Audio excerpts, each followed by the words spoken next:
pouvait regarder. Ou ne pouvait même considérer. Parce que quand Dieu les visitait, il dit, mais qu'est-ce que c'est ma famille? Pour que Dieu s'intéresse à moi. Ma famille est la moindre de notre tribu. Alléluia. Et puis moi, je suis le plus petit de ma famille. Amen. Donc c'est quelqu'un qui était amoindri, qui ne pouvait pas s'attendre qu'un jour, il va être un libérateur. Amen. Alléluia. Parce que c'est Dieu qui connaît qui sera Johan. Amen. C'est Dieu qui connaît qui sera Joy. C'est Dieu qui connaît. Alléluia. Le Dieu que nous prions, c'est un Dieu qui utilise souvent ce qu'on ne considère pas. Vous voyez la peinture, non, je dirais littéraire de Jésus-Christ dans Ésaïe 53, quand on le décrit, on dit que ce n'est pas le blond que vous voyez avec les cheveux blancs, avec les cheveux jusque-là. Non. On a dit ça, sa figure était méprisable, qui ne pouvait pas attirer les hommes. Il était incognito. Alléluia. Amen. Amen. Jusqu'au temps marqué des dieux. L'enseignement de Dieu était très très important. Ça va réveiller beaucoup des enfants de Dieu, beaucoup de nos jeunes, beaucoup même des vieilles personnes qui sont un peu fatiguées. Parce que nous allons étudier cette personne jusqu'à la fin de sa vie. Nous allons voir comment est-ce que Dieu peut être fidèle avec les serviteurs de Dieu. Alléluia. Il a enseigné la première fois, je crois, en 2002 ou quelque chose comme ça. Amen. Et cette fois-là, je ne suis pas retourné dans ce que je vais enseigner. L'Esprit m'a donné une autre manière. Je ne sais pas si ça va coïncider, mais ce que Dieu m'a donné, c'est que je vais enseigner aujourd'hui. Alléluia. Nous parlons aujourd'hui de Gédéon. Amen. Gédéon ou le parcours d'un appel de Dieu. Alléluia. Gédéon, c'était un boulanger. Amen. En Afrique, tu dois dire à quelqu'un que je suis boulanger, tu regardes. Amen. Le boulanger, qui considère un boulanger dans la vie? Fait du pain, les gens mangent, mais qui peut le considérer? Sauf le jour où, quand il y a la crise, quand le boulanger est malade, les gens vont commencer à manquer du pain. Oh, le boulanger est où? Mais quand il mange le pain, ils ne peuvent pas savoir que le boulanger était important. Il y a une révélation par rapport au boulanger. Alléluia. Gloire à Jésus-Christ. Amen. Ça va être bon, je sais que ça va être bon aujourd'hui. Vous savez pourquoi? Parce que la louange était bonne. Alléluia. Amen. Alors nous comprenons le contexte où Gédéon arrive, qui connaît les livres des juges. Hein, vous avez déjà lu le livre des juges. C'est un temps pas bon pour Israël. C'est un temps où les gens ont vu le miracle de Moïse. Ils ont eu un bon général après qui était Josué. Et puis, Josué même en mourant, il disait, je sais que vous allez trahir l'Éternel. Effectivement, la génération qui n'avait pas vu le miracle d'Égypte, qui n'avait pas vu ceux qui sont morts, qui n'avait pas traversé le Jourdain, ont oublié effectivement Dieu. Amen. Et quand on oublie Dieu, et rien ne peut marcher. Alléluia. Dans Jude, on commence par, on va pas encore dans Jude ici, dans Jude 21, verset 25. Oh, gloire à Jésus-Christ. C'est bon aujourd'hui. Amen. Jude 21. Amen. Amen. Au verset 25. Juste pour vous décrire les contextes dans lesquels Gédéon est appelé. En ces temps-là, il n'y avait pas de roi en Israël. Chacun faisait ce qui lui semblait bon. Amen. Vous savez, vous pouvez commencer par la conclusion pour aller à l'introduction. Vous pouvez commencer par l'introduction pour aller à la conclusion. Amen. Aujourd'hui, je commence par la conclusion du livre. En ces temps-là, il n'y avait pas de roi d'Israël. Il n'y avait pas de chef. Il n'y avait pas de roi. Le peuple faisait ce qu'il voulait. Amen. Donc le peuple était vraiment dans le désordre. Ils étaient mélangés avec le peuple à qui Dieu les avait laissés pas se mélanger. Et Baal était devenu le Dieu d'Israël. Baal, c'est le Dieu étranger. C'est le Dieu des Ammonites, le Dieu de Moab. Il est devenu le Dieu d'Israël. Alors maintenant, Dieu, quand c'est comme ça là, il fait quoi? Il vous châtie. Il vous punit. Alléluia. Alors dans ce contexte-là, l'Israël était dans l'oppression. Le texte des juges montre juste, il y avait un cycle, c'est un cycle de punition, repentance, et puis le libérateur vient, ils ont un peu la paix, et quand le libérateur meurt, ils font des bêtises, punition, c'était tout le temps comme ça. est-ce que ce cycle est fini? Amen. Les gens qui croient que le Dieu de la grâce ne punit pas. Il punit. Il punit ses enfants. Comme un père punit ses fils. On va voir ça en détail. Alléluia. Dans les contextes où Gédéon est né et a été appelé plutôt, le peuple était dans l'oppression de l'ennemi. Totalement opprimé. Il n'avait aucun espoir. Il vivait dans le désespoir. Alléluia. Amen. C'était une période d'anarchie comme j'écrivais. Il n'y avait pas de... Toute une génération ignorait la loi de Dieu. Vous savez, quand on ignore la loi de Dieu, tout est possible. Le prophète osait dire, mon peuple est Dieu parce qu'il manquait la connaissance. C'est pourquoi quand vous allez à une église, on vous prend juste un verset, là vous avez le problème.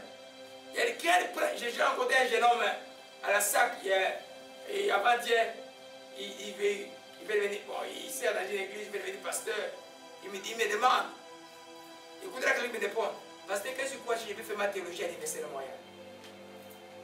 Est-ce que quelqu'un vraiment qui connaît Dieu aujourd'hui, qui a grandi à une église, peut aller faire la théologie à l'Université de Montréal? Non. C'est une faculté païenne. Alléluia.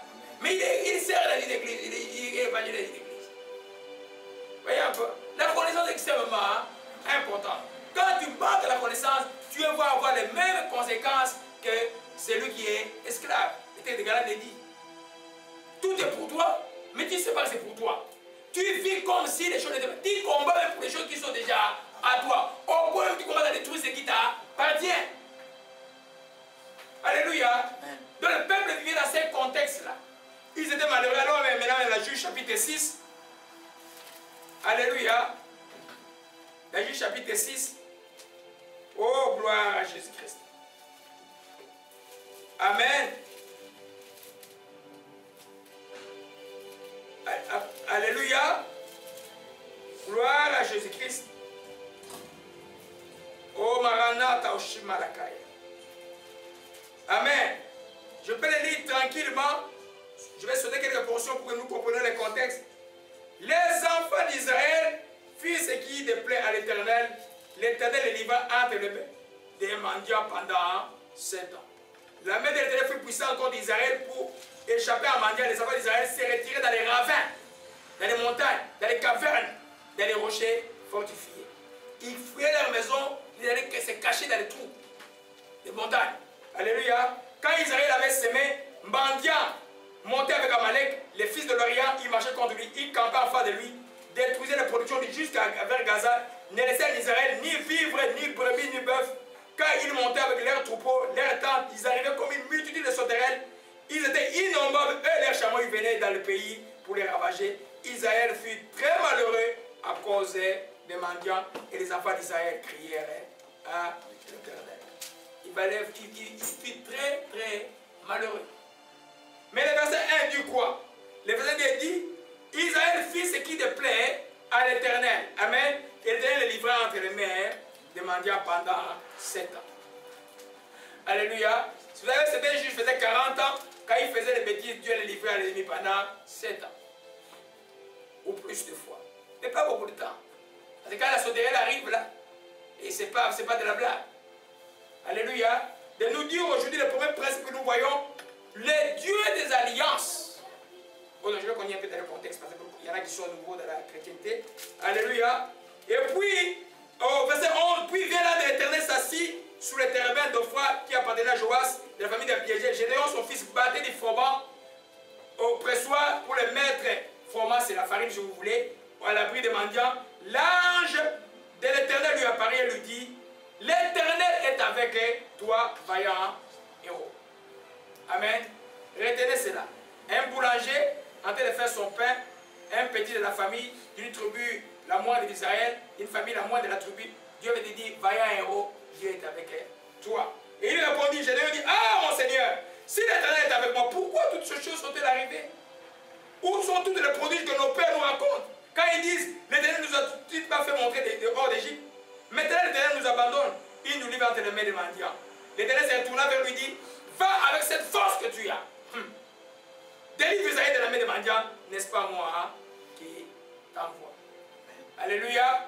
La suite, c'est à suivre, on revient à l'introduction, alléluia. Amen. Donc Israël était dans la souffrance encore, parce qu'ils ont fait ce qui déplaît à l'Éternel. Israël, c'était le peuple choisi de Dieu. Nous avons titré le premier principe que Dieu des alliances punit encore ses enfants. La première alliance, l'alliance d'Israël, ce n'est pas l'alliance avec les chrétiens. L'alliance d'Israël, c'est l'alliance avec Abraham pour les Juifs. Amen. Dans cette alliance, il y avait des clauses où les enfants de Dieu devaient respecter la loi de Dieu. Mais ils ne respectaient pas, alors Dieu les punissait comme un père. Alors quand ils étaient là dans les trous, ils fouillaient. Et quand Dieu punissait à l'époque, c'était très sérieux. Alléluia, ils fouillaient. Et quand ils fouillaient, les jeunes hommes faisaient le pain rapidement. Il était en train de faire son pain pour aller les cacher. Et puis l'ange vient lui apparaître à ce moment-là. Pour lui dire simplement, Vaya héros, Dieu est avec toi. Amen. Je n'entends pas. Ça, on va revenir par après. Alléluia. Vous voyez le premier principe simplement que le Dieu des alliances punit encore. Le châtiment de Dieu envers ses enfants rebelles fait partie de la grâce de Dieu. Quand tu es enfant aujourd'hui en Jésus-Christ, ne tombe pas dans les faux enseignements de grâce. Tu crois que Dieu c'est un Dieu de grâce. Même si je fais des péchés, des choses que Dieu, toi tu sais que ce que tu fais est mauvais. Tu fais un péché volontaire, tu crois que Dieu va dire, quand tu dis Dieu pardonne-moi, Dieu va te pardonner, mais tu vas payer les conséquences de tes péchés. Parce que les péchés volontaires ont toujours un prix à payer par toi. C'est là où je vous ai enseigné dans la prière. La seule, vous ne pouvez pas gêner pour que Dieu vous pardonne. Vous gênez pour que les conséquences des péchés volontaires soient aménisées. Amen. Amen. Mais Dieu te pardonne quand tu viens directement devant lui. Donc dans la grâce, ne tombez pas dans ses pieds. Nous prenons cet enseignement, nous sommes dans la grâce aujourd'hui pour comprendre, même dans l'Ancien Testament, le peuple d'Israël, Dieu a dit avec lui, je serai avec vous tous les temps. Mon alliance, je ne la vous abandonnerai pas. Mais quand il faisait des bêtises, Dieu le reprenait. Alléluia.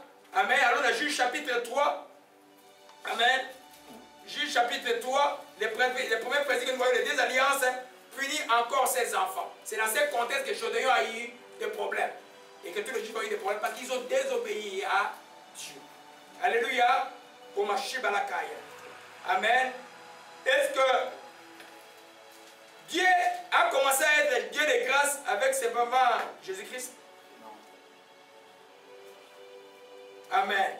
Gardez ça pour l'étude biblique. Alléluia. Amen. Mercredi, on va répondre à cette question-là. Alléluia. Amen. Amen. Allons un peu dans Juge chapitre 3, verset 12. Amen. Gloire à Jésus-Christ. Amen. Les enfants d'Israël firent encore ce qui déplaît à l'Éternel. L'Éternel fortifia Églon, roi de Moab, contre Israël parce qu'ils avaient fait ce qui déplaît à l'Éternel. Dieu est allé fortifier l'ennemi des enfants d'Israël pour les punir. Tous les parcours des enfants d'Israël, c'était comme ça. Dieu va fortifier l'ennemi pour venir détruire ses enfants. Amen. On a vu dans l'étude biblique dimanche, parce que c'était très, très houleux. J'ai démontré dans l'étude biblique que Dieu ne peut pas faire du mal à quelqu'un. On a parlé du texte de Job. Quand il lève ta protection, l'ennemi vient te faire. Aujourd'hui, il peut encore te le faire. Alléluia. Avec l'enseignement d'orgueil, nous avons vu, on a vu, à cause des révélations que Paul avait eues, Dieu a permis à un ange de Satan de les souffleter. Pour qu'il ne se puisse pas l'orgueil. Alléluia. Tu vois, l'enfant de Dieu, l'obéissance va te garder dans l'alliance. Amen. C'est parti de quand tu es obéissant que tu vas avoir la foi dans la grâce. Sinon, tu es dans la témérité. C'est quelque chose de temps que tu vas voir. Alléluia. Donc, Israël avait mal fait et Dieu a puni. Et quand Dieu punissait, alléluia, on reste d'abord dans ça là, amen. Amen. Je disais que le châtiment envers les enfants de Dieu rebelles fait partie de la grâce. En d'autres termes, Dieu va te punir si tu ne comprends pas. Il t'envoie une prophétie, tu n'écoutes pas. Tu lis la Bible, tu ne comprends pas. Il te donne, il te bloque les chemins de la Bible. Tu vas dans ce chemin-là. Tu vas être dans les problèmes.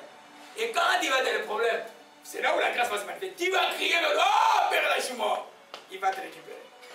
Mais tu vois un peu, moi je n'aime pas Dieu. Des bobos, des poulies, partout là, c'est pas bon là.